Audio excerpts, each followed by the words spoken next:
What if the decisions that shaped our world weren't purely logical, but the result of deep, hidden psychological triggers? And what if those same triggers are influencing you right now, shaping your choices, your reactions, even your identity, without you ever noticing?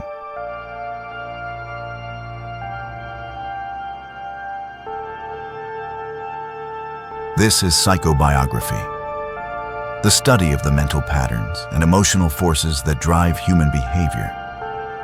These forces have shaped the rise and fall of leaders, the birth of movements, and the direction of history itself. We are not here to praise or condemn individuals. We are here to understand the patterns, because they didn't disappear with the people who lived them. They are still here, shaping the world you live in, and they may be shaping you. Once you can see them, you can decide whether to obey them or to break free from them. Some minds simply cannot tolerate losing control. When that need becomes extreme, it can push people into actions that defy reason, ethics, and even self-preservation. In 1943, a psychological profile commissioned by the United States suggested that Adolf Hitler, if faced with the loss of power, would refuse to be taken alive. 2 years later, that prediction came true. This was not random. It was the result of a rigid psychological need to dictate not only the fate of a nation, but the terms of his own end. This trigger is not exclusive to world leaders. It surfaces in workplaces when a manager micromanages every decision until their team collapses. It appears in relationships when someone would rather end everything than admit vulnerability. It shows up in friendships when one person quietly manipulates situations to maintain dominance. The need for control can be intoxicating, but when it begins to dictate every choice, it becomes a cage, trapping the person inside just as much as the people around them. Some people live under constant emotional strain for years, yet they do not fall apart. They adapt. They keep moving. Abraham Lincoln carried a deep and persistent sadness throughout his life, what his time called melancholy. But it did not stop him from steering a divided nation through one of the most volatile periods in history. His endurance was not about denying pain. It was about learning to keep functioning while carrying it. In modern life, you can see this same trigger in people who seem almost unshakable during crises. They are not immune to fear, loss, or despair. They have simply trained themselves to keep operating while those emotions run in the background. This kind of endurance can make someone a steady anchor in turbulent times, but it can also come at a cost. The more you normalize carrying heavy emotional weight, the easier it becomes to ignore the need to rest, heal, or let go. Not everyone's motivation runs at a steady pace. For some, life moves in intense bursts, periods of relentless energy followed by deep lows. These cycles can be disruptive, but if understood, they can also be a hidden advantage. Winston Churchill experienced such cycles. During his high-energy phases, his drive and focus were unmatched, helping Britain endure the darkest years of the Second World War. But when the lows came, they were equally intense, requiring him to retreat from public life until he could recover. Many people live this pattern without recognizing it. They wonder why they can work at lightning speed for weeks, only to feel drained and withdrawn afterward. Instead of fighting the cycle, those who learn to plan around it can use the highs for creation and progress while protecting themselves during the lows.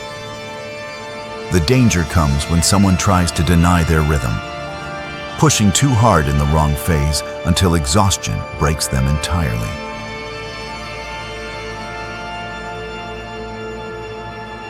For some, precision is not a preference, it is a compulsion. It dictates how they think, work, and interact with the world.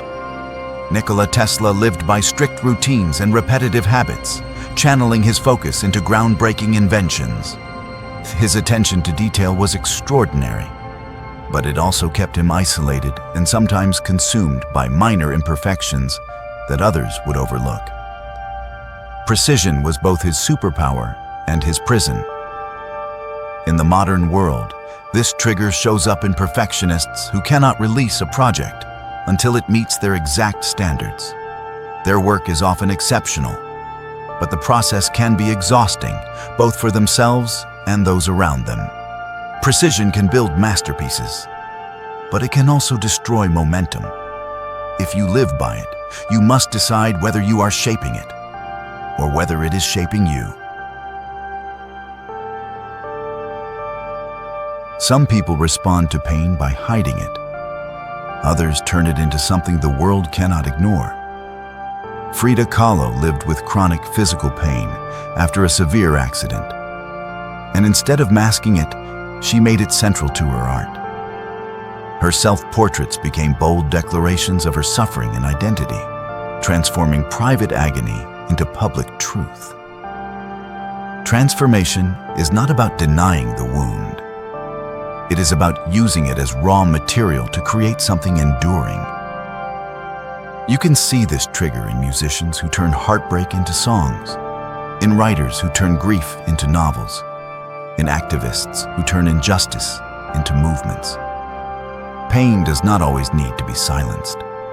Sometimes it demands to be given shape so that others can see it, understand it, and maybe carry a piece of it with you. Control, endurance, cycles, precision, transformation. These are not abstract concepts pulled from history books. They are living forces, psychological currents that have driven leaders to rise, collapse, or drag entire nations with them.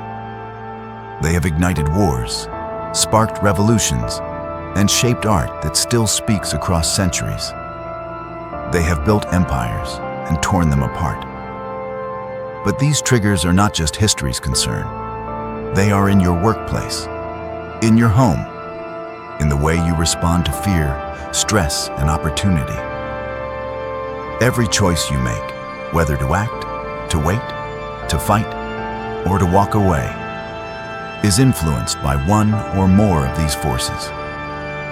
They push you towards certain decisions without asking your permission. So the real question is not whether these triggers exist. It is whether you can see them before they take the wheel. It is whether you are controlling them or they are controlling you. And perhaps most importantly, once you identify which ones shape you, will you keep letting them, or will you rewrite the script? The triggers we've uncovered today, control, endurance, cycles, precision, transformation, are not locked in history. They live in all of us. Subscribe to Dark Honey to keep pulling back the layers. Share your thoughts in the comments and check the description for books and resources to take this further.